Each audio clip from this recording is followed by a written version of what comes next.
Hey there, my name is Chris Acton with Acton Creative, and this is a Handwoven Experience, episode 110. And in this episode, I'm going to cook up some waffle weave magic. Now, you know what a waffle is, right? Those sweet breakfast treats with those distinctive square kind of divots in them that catch as much syrup as you want to pour on them. And believe me, I go way overboard on the syrup. So when we talk about waffle weave, we are creating a fabric that looks like that, has those distinctive divots, those distinctive squares in it. And what's so interesting about waffle weave is that as you're creating it on your loom, it may not look like much, but the moment it comes off and relaxes and goes through the washer and dryer, look at that effect. Look at those cool squares. It looks just like a waffle. It's awesome. Now, in my hunt for a waffle weave draft, I came across a lot of variations. And what I've learned is that none of them are wrong. Whatever weaving draft you find for waffle weave is great. You go with that one. However, I found one from Mary E. Black that I really liked. This is from the Key to Weaving textbook. By the way, if you don't have this book and you have an opportunity to get yourself a copy, I highly recommend it. There's all kinds of good stuff in there. But in Mary's book, then, I found a pattern right here. Look at this guy. This is the draft that I used for waffle weave, but looks like waffles, right? Fascinating.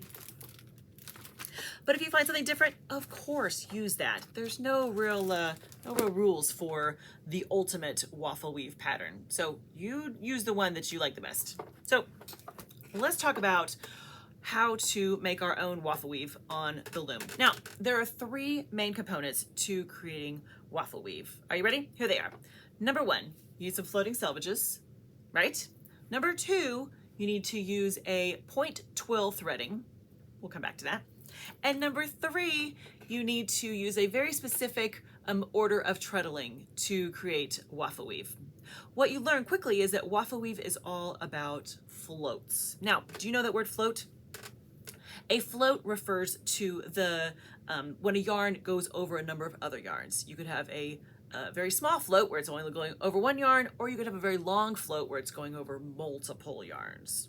Floats. And that is the core to creating your waffle weave pattern. So let's break down our three components to create some waffle weave magic. Number one, floating salvages. You know these guys, right? A floating salvage, its lone job is to stay in place, hang out right there so that my weft yarn can wrap around it. So the weft is always going from side to side. Number two, you need a point twill threading. Now, I have another episode, I'm going to get into that, but let me kind of give you the bare bones. You know what a straight draw is, right? When you're threading your shafts, 1, 2, 3, 4, 1, 2, 3, 4, 1, 2, 3, 4, on and on, right? A point twill threading mixes that up just a little bit. For this, you want to go 1, 2, 3, 4, 3, 2, 1, 2, 3, 4. You're making a zigzag basically with your warp yarns in the shafts. That's how you create a point twill threading. And that's one of the key components to making waffle weave. And then the last component, the third one, is the way you treadle this pattern. Now, as I said, every draft has a little different version, but at the core of it, it's all about floats. So let me see if I can give you a visual without getting too much into the weeds, because I don't want your eyes to glaze over. So here's the idea. You want to start with very long floats. See, look at the big spaces I have in my warp yarns here. So you start with long floats, and then they start to immediately get shorter. See, there's more warp yarns are lifted here. Now, the repeat that I'm using here for the treadling is, I think 9. I think there's 9, the order is 9 long before you repeat it. Okay, now look at this. We're immediately lifting more of the warp yarns here. And it's gonna get even more crowded in here. Look at this. Like it's almost all of them are lifted. You see there's hardly any on the bottom now.